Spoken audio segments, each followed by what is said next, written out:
தாயினும் மேலாய் என்னை நேசிக்கிறீர். கரிசனையோடு என்னை நடத்துகிறீர். தாயினும் மேலாய் என்னை நேசிக்கிறீர். கரிசனையோடு என்னை நடத்துகிறீர். உம்மை ஸ்தோத்தரிப்பீர், உம்மை ஆராதிப்பீர். ஆமென். ஆண்டவருடைய வசனத்துல நம்ம பார்க்கிறோம். எசேயா தீர்க்க தரிசன புஸ்தகம் 66வது அதிகாரம் 13வது வசனம். ஒருவனை அவன் தாய் தேற்றுவது போல் நான் உங்களை தேற்றுவேன். ஆமென். அன்பற்ற இந்த உலகத்துல வாழ்ந்து கொண்டிருக்கிறோம். அநேகருடைய வாழ்க்கையில ஆறுதல் இல்லாம, தேர்தல் இல்லாம கலங்கி கொண்டிருக்கிறோம். ஆண்டவருடைய வசனம் சொல்லுது, ஆற்றுங்கள், தேற்றுங்கள், எருசலேமை பார்த்து அதன் போர் முடிந்ததென்று சொல்லுங்கள் அப்படின்னு சொல்லி. ஆமென். நம்மை ஆற்றி தேற்றுகிற தாயை காட்டிலும் நம்மை நேசிக்கிற கரிசனை உள்ள ஒரு நல்ல நேசர் நமக்கு இருக்கிறார்.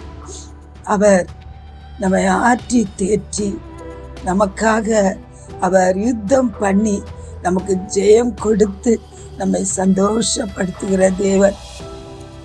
நீங்கள் சும்மா இருப்பீர்கள், நான் உங்களுக்காக யுத்தம் பண்ணுவேன் என்று சொல்லி அவர் வாக்கு கொடுத்திருக்கிறார். ஆகவே அவர் நமக்காக யுத்தம் பண்ணுகிறவர், நமக்காக எல்லாவற்றையும் பார்த்து கொள்கிற தேவன். எல்லாவற்றையும் நமக்காக அவர் பார்த்து கொள்வார். எல்லா காரியங்களையும் அவர் நமக்காக செய்து முடிப்பார். ஆகவே இந்த தாயின் அன்புள்ள அந்த தேவ கரத்துல நம்முடைய எல்லா காரியத்தையும் அர்ப்பணித்து இந்த நாட்கள்ல நாம் சும்மா இருக்கணும் தான் ஆண்டவர் விரும்புகிறார். கலங்காதபடி, திகைக்காதபடிக்கு ஆற்றி தேற்றி நம்மை வழி நடத்துகிற தேவ கரத்துல நம்மை முற்றிலுமாய் அர்ப்பணித்து இந்த நாட்களை நாம் கடந்து போகும்போது அவருடைய ஆறுதல்கள் நமக்குள்ள பெருகிறத நம்ம பார்க்க முடியும். ஆமென்.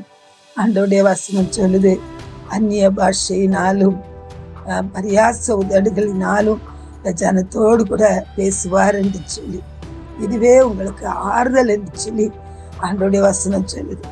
ஆகவே ஆறுதலற்ற, தேர்தலற்ற சூழ்நிலையில ஆமென் அந்நிய பாஷைகளை பேசி ஆண்டவரை மகிமைப்படுத்தி அந்த ஆறுதலையும் தேர்தலையும் நாம் பெற்றுக்கொள்ள வேண்டியவர்களாய் இருக்கிறோம்.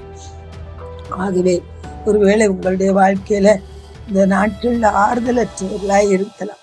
உங்களை தேற்றுவதற்கு யாரும் இல்லையே என்று சொல்லி நீங்க கலங்கலாம். நீங்கள் அறியாத ஒருவர் உங்கள் மத்தியிலே இருக்கிறார். நீங்கள் அறியாத ஒருவர் உங்களோடு கூட இருக்கிறார். அல்லேலூயா. அவர் ஒரு தாய் உங்களை தேற்றுவது போல உங்களை தேற்றுகிற தேவனாய் இருக்கிறார். ஆகவே அவருடைய கரத்தை பிடித்துக் கொள்வோம், அவருடைய சத்தத்துக்கு கீழ்ப்படிவோம்.